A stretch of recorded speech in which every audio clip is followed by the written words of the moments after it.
Hi guys, welcome to ThrustZone.com. This is Mohit Soni. Right in front of you is the Royal Enfield Meteor 350, one of the most talked Royal Enfield motorcycles in a very long time.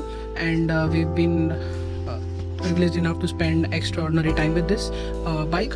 As you know, we've reviewed earlier in depth and road tested the other variant that we had, which was the Supernova version. This obviously this is the Supernova version. What we had earlier for the review was the Fireball version, and this is the top of the line variant. And what we can tell you right now is that we spent a good amount of time when we got the bike. The odometer said 350 kilometers. Now it shows, as you can see, 2049. So we've spent almost 1700 kilometers with this bike, and over the last few months, and thanks to the current situation, we've not been able to truly take it out.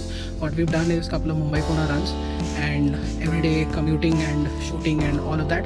And what do we think of the bike? Well, I'm going to stick to details and of course overall brief of what the bike is all about. So let's quickly run over the slight things that we've noticed. Is that you get these handles here, which is part of the bike, and earlier in times it used to be an accessory. This is great to put the bike on the main stand, and putting the main stand is also quite easy. As you can see here, you get the same thing here as well. Coming to the second point, I love these seats, how well they are finished and how comfortable they are for all types of riders, and that is really impressive too. The space to move around is also brilliant. The problem is that the pillions have been relatively comfortable but not the best. Most of the comfort they do really appreciate is coming from this backrest here. This brown color also makes it look very good, and it just suits the overall character along with the windshield here. The windshield, I've noticed something, that there is a gap here, which is a bigger one, and there's not one here. And even if I pull it like this, it still does not be seamless and very uniform in the way it is. I think it's the sort of hydraulics which is supporting this are coming down, or and they need to be replaced, or I think this is something intended to be done, but I don't think that looks really nice. A bigger gap here and obviously no gap here. It could have been better. Even if I push it like this, the gap is not that high, and as you can also see, it comes up quite high. Wind buffeting is going to be well controlled for shorter riders. For a rider like me who's 5'10" normally and 6 with boots, I end up getting a lot of wind blast from here, so that's not really ideal. For taller riders, fuel cap looks very nice. Overall build quality, fit, finish, and there's been no rattles whatsoever with this motorcycle, so I think that's a big plus point. And we told you earlier that the quality has improved, and now we can see that it is truly gone through a lot in the 1700 kilometers. It may not sound much, and it's only gone through it's not even gone through its first service, and it's still, the engine and the gearbox are also holding up really well.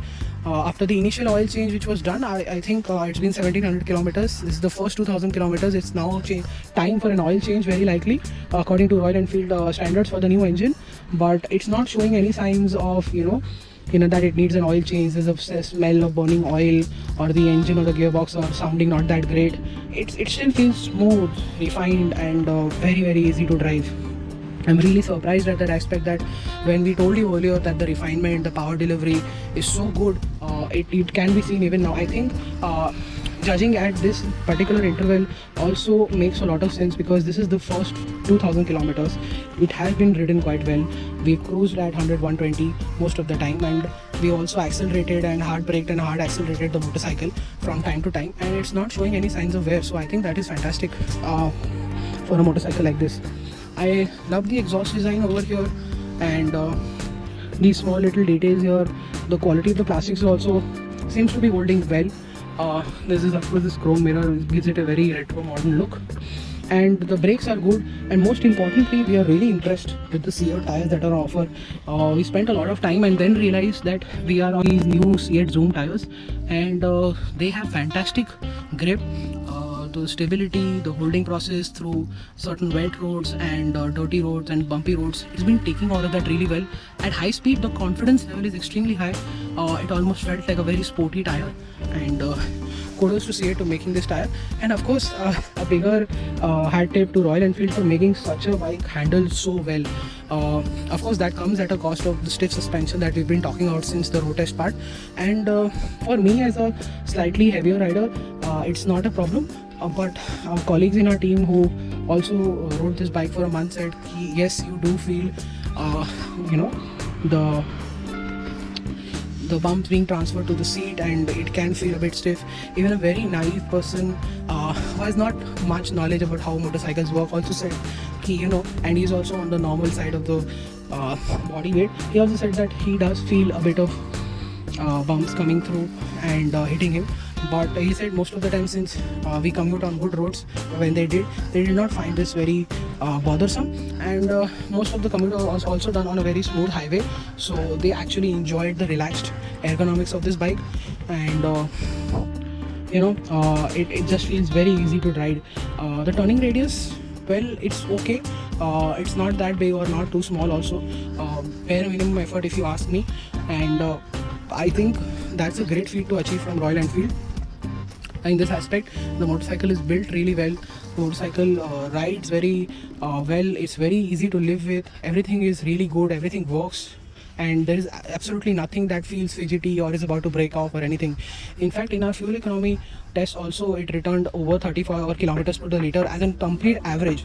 On the highway, we told you when we were road testing it, it delivered almost 37, 38, while in the city it delivered 30, 31, 32. So I think the overall average that we've gotten here with the fuel and the kilometers over the last couple of months, average of 33.8 or something, 34, is very, very impressive. Again, Royal Enfield is also getting that good. On the highway, it should be even more fuel economical, so touring will be great. Almost 400 kilometers plus of range, real time range, was much needed, and it's being delivered here. And this is of course the tripper part that we've not used much since we stayed local, and it shows the battery voltage and now the time. And what we saw while road testing is that this works really well. Of course, the addition here doesn't look that great. It does feel a bit of misfit, but then again, it serves the purpose really well, and it is a great addition to have in today's time. A small navigation unit is what we all needed from a motorcycle, and it delivers here that really well. Because we may not need Bluetooth, we may not need all the controls, but all we need is a navigation when we are going out for touring. And again, it's a welcome addition to the whole package. Price, we think it is like 5 to 10,000 rupees expensive than what it should be, but then again, now that we've ridden it, we've spent more time with it, we think it's absolutely worth it because everything works really well. Quality is great, the engine is good, and we wish we could spend more time with this motorcycle, and I think we will in the future, but now it's time to give it back to Royal Enfield and wait for something even more exciting that is on the way. Thank you so much for watching this video. Make sure you like it. Still have some questions, put them in the comment section below. Subscribe to our channel, follow us on social media, and thank you for watching this video. Goodbye.